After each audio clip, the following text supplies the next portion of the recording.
माता लक्ष्मी जी की कथा। एक बार की बात है, एक बूढ़े ब्राह्मण देवता थे। वह रोज पीपल को जल से सींचा करते। पीपल में से रोज एक लड़की निकला करती और कहती, पिताजी मैं आपके साथ चलूंगी। ये सुनते सुनते ब्राह्मण देवता दिन पर दिन कमजोर होने लगे। तो एक दिन ब्राह्मणी ने पूछा कि क्या बात है।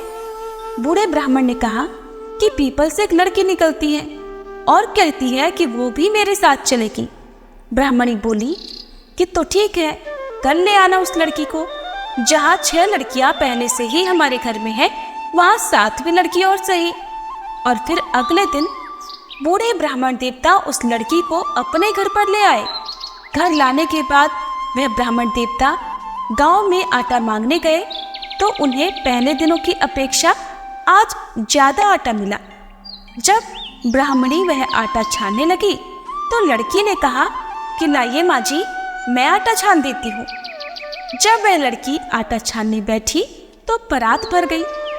उसके बाद माँ खाना बनाने जाने लगी तो लड़की बोली, माँ जी आज रसोई में मैं जाऊंगी। तो ब्राह्मणी बोली, ना, तेरे हाथ चल जाएंगे। लेकिन वह लड़की नहीं मानी और वह रसोई में खाना बनाने चली गई। तो उसने तरह तरह के 3600 व्यंजन झटपट बना डाले और आज तो सभी ने भर पेट भोजन किया। इससे पहले तो वह ब्राह्मण देवता और उनकी पत्नी और वे 6 लड़कियां भूखे ही रहा करते थे।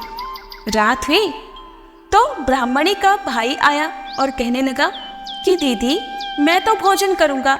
ब्राह्मणी परेशान हो गई कि अब इनके लिए रात में भोजन कहाँ से लाएं। तो लड़की ने पूछा कि माँ जी क्या बात है, आप इतनी परेशान क्यों लग रही हैं। तो ब्राह्मणी ने कहा, क्या बताऊं बेटी, तेरा मामा आया है। वह कह रहा है कि भोजन करेगा, लेकिन भोजन तो हम सब ने कर लिया। अब उसके लिए मैं रोटियां कहाँ से लाऊंगी। लड़की बोले, माँ जी बस इतनी सी बात है, आप परेशान मत होइए, मैं बना दूंगी। ऐसा कहकर वह रसोई में गई और मामा के लिए देखते ही देखते झटपट 3600 व्यंजन बना दिए। अब तो मामा ने भरपेट भोजन किया और कहा कि ऐसा भोजन इससे पहले उसने कभी नहीं किया है। ब्राह्मणी ने कहा कि भाई तेरी पावनी भांजी है, उसी ने बनाया है। शाम हुई तो लड़की बोली, माँ चौका लगाकर चौके का दिया जला देना, आज मैं कोठे में सोऊंगी। ब्राह्मणी बोली, ना बेटी तू तो डर जाएगी, वहां मत सोना। लेकिन लड़की बोली, ना माँ जी मैं नहीं डरूंगी, मैं अंदर कोठे में ही सोऊंगी। कहकर वह रात होने पर कोठे में ही जाकर सो गई। आधी रात को वह लड़की उठी और चारों ओर आंख घुमाई तो देखा धन ही धन था।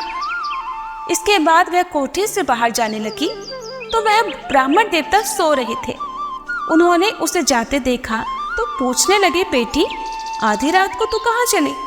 तो लड़की कहने लगी, पिताजी मैं तो आपकी दरिद्रता दूर करने आई थी, अगर आपको दूर करवानी है तो करवा लो। अब लड़की ने बूढ़े ब्राह्मण देवता के घर में भी आंख से देखा तो चारों ओर धन ही धन हो गया और लड़की चली गई। सुबह सवेरे जब सब उठे तो लड़की को ना पाकर उसे ढूंढने लगे कि पावनी बेटी न जाने कहाँ चली गई। तब ब्राह्मण देवता कहने लगे, वो तो लक्ष्मी माता थी, जब तुम्हारे साथ मेरी दरिद्रता भी दूर कर गई।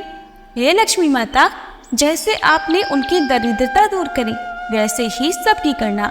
इस कथा को कहते सुनते हुंकारा भरते सभी के घर धन के भंडार भरना।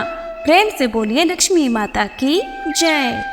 लक्ष्मी माता की एक और अन्य कथा के अनुसार प्राचीन समय की बात है, एक गांव में एक गरीब ब्राह्मण रहा करता था।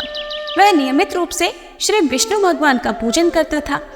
उसकी भक्ति से प्रसन्न होकर एक बार भगवान विष्णु ने उसे दर्शन दिए और मनवांछित वर मांगने को कहा।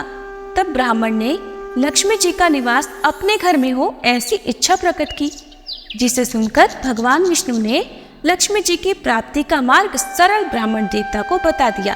भगवान विष्णु ने कहा कि देखो, मंदिर के सामने एक स्त्री आती है जो यहाँ आकर रोज उपले थापती है। तुम उसे अपने घर आने का आमंत्रण दे देना। वह स्त्री ही देवी लक्ष्मी है और देवी लक्ष्मी जी के तुम्हारे घर आने के बाद तुम्हारा घर धन धान्य से भर जाएगा। ऐसा कहकर श्री विष्णु जी अंतर्ध्यान हो गए अगले दिन सुबह 4 बजे ही वह ब्राह्मण मंदिर की सीढ़ियों पर बैठ गया। लक्ष्मी जी भी उपले थापने के लिए आई तो ब्राह्मण ने उनसे अपने घर आने का निवेदन किया। ब्राह्मण देवता की बात सुनकर लक्ष्मी जी समझ गई कि यह सब कुछ श्री विष्णु जी के ही कहने से हुआ है। तब लक्ष्मी जी ने ब्राह्मण देवता से कहा, तुम महालक्ष्मी व्रत करो और रात को चंद्रमा को अर्घ देने से तुम्हारा मनोरथ पूर्ण हो जाएगा। तब ब्राह्मण देवता ने देवी के कहे अनुसार व्रत और पूजन किया और देवी को उत्तर दिशा की ओर मुंह करके पुकारा, जिससे देवी लक्ष्मी जी ब्राह्मण देवता पर प्रसन्न हो गई और उन्होंने अपना वचन पूर्ण किया। और देवी लक्ष्मी जी की कृपा से ब्राह्मण देवता के घर में अन्न और धन के भंडार भर गए। इस प्रकार आज के दिन जो भी भक्त सच्चे मन से माता लक्ष्मी जी को समर्पित इन कथाओं को सुनता है, माता लक्ष्मी जी की असीम अनुकंपा उन पर सदैव बनी रहती है। ये थी आज की कथाएं। अगर आपको अच्छी लगी हो तो वीडियो को लाइक करना मत भूलिएगा।